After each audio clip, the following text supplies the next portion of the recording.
The medical has been completed, and now we're just waiting for the Kai Havertz announcement. How is it going to be done? I know it's going to be fireworks. My name is Alex, and I'm bringing you the Kafka's View.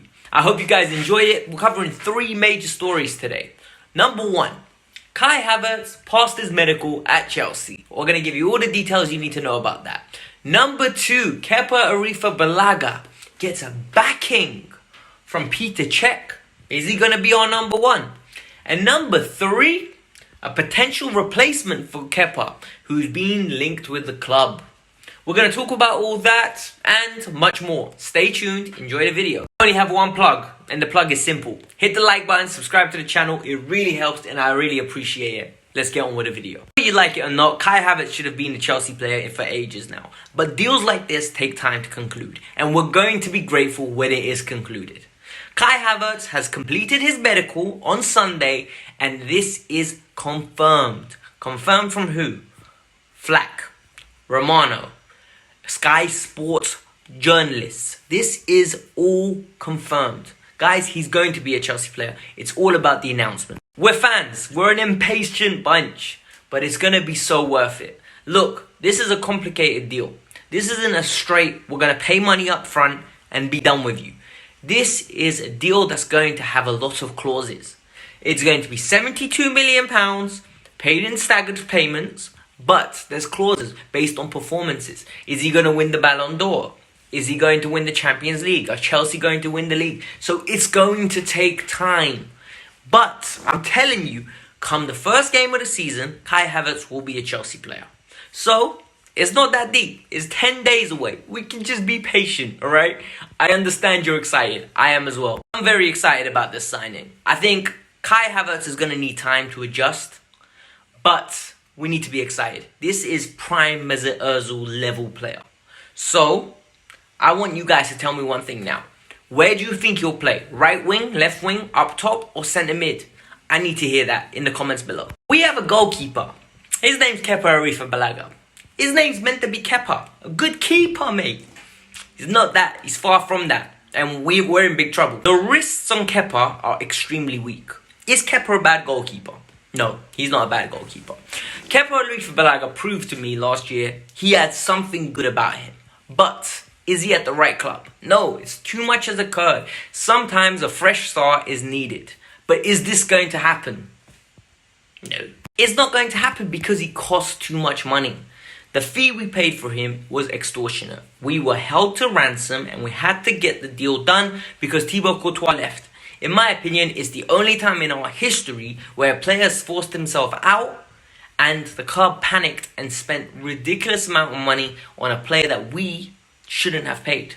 In my opinion, we should have given Bolker a chance. But that's another season, another story, and we could digress, but we'll move on. Petr Cech has openly come out and said, Kepa's a good player. The club have faith in him. He basically said they're backing him. There could be a potential new goalkeeper coming in, which we'll get into later on in the video. But Cech gave him the voice of confidence in public. What do I make of this? Well, Petr Cech is right. He needs to do that. He can't undervalue his own talent.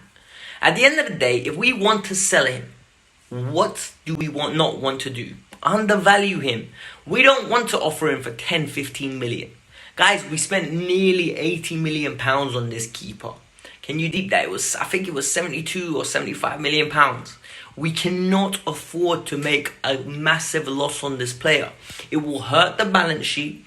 And it's not how smart businesses are run. He's a better player than he's showing at the moment. So we need to be realistic. And the fact that Cech has openly come out and defended him, I like. But you need to look at the wording of what Cech says. Cech openly comes out and says there's going to be additions. And he even states the goalkeeper position.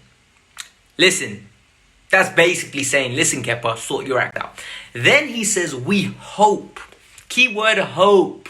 It means there isn't faith. I don't say I hope Eden Hazard can keep scoring goals. No, I don't say that. I say, oh yeah, Eden will keep scoring goals. Yet, he had to caveat it. Look, we're not going to have Kepa as our number 1, I don't think, at the start of the season. I think we're going to sign another keeper. But do not rule out Kepa regaining some form and potentially becoming our keeper. For me, I'd get rid. I've said it many times before. I would get rid.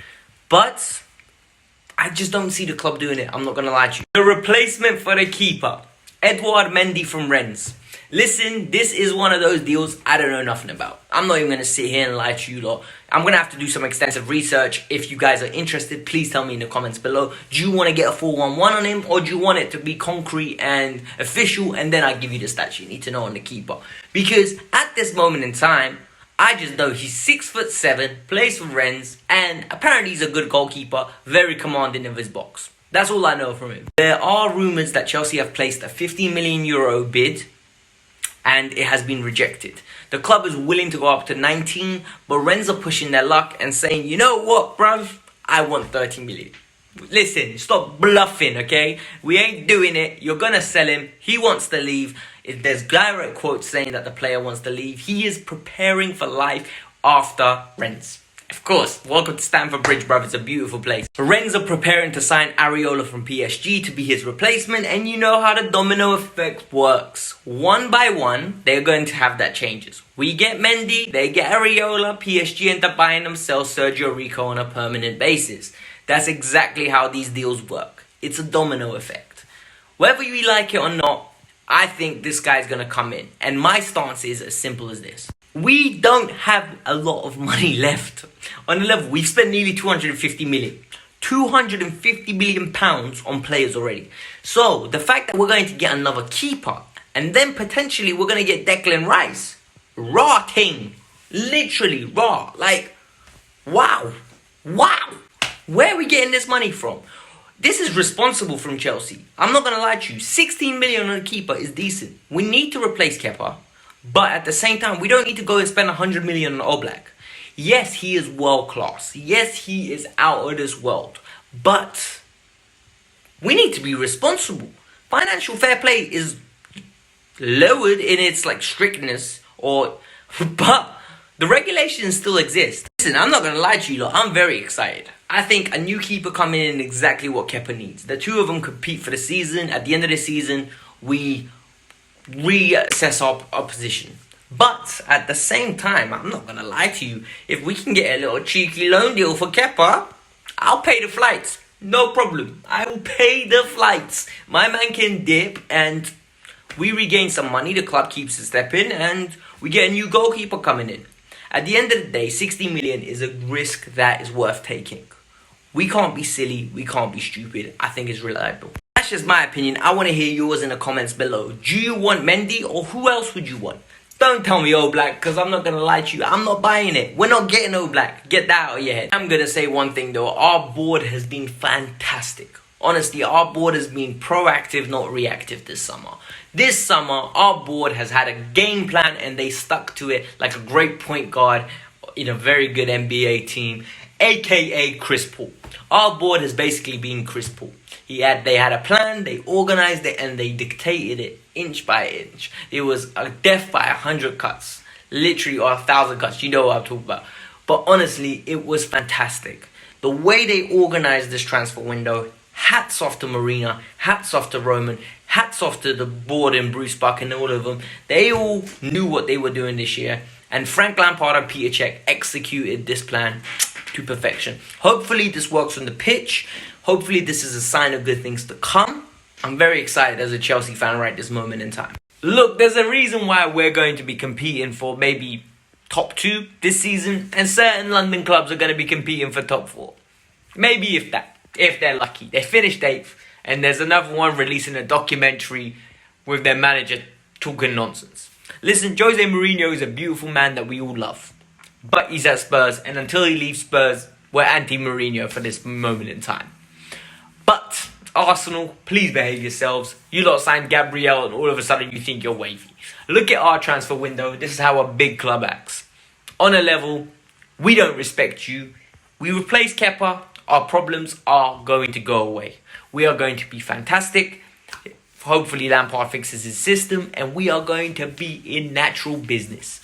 It's the natural progression, and we're going to be just fine. Just be positive, and everything's going to be fine. This was the Kafka's View. I hope you all enjoyed the video, and most importantly now, guys, hit the like button, subscribe to the channel, and go follow me on Twitter. The link is in the bio. On a level, let me get this straight. 4,000 subscribers, but I only have 1,800 on Twitter.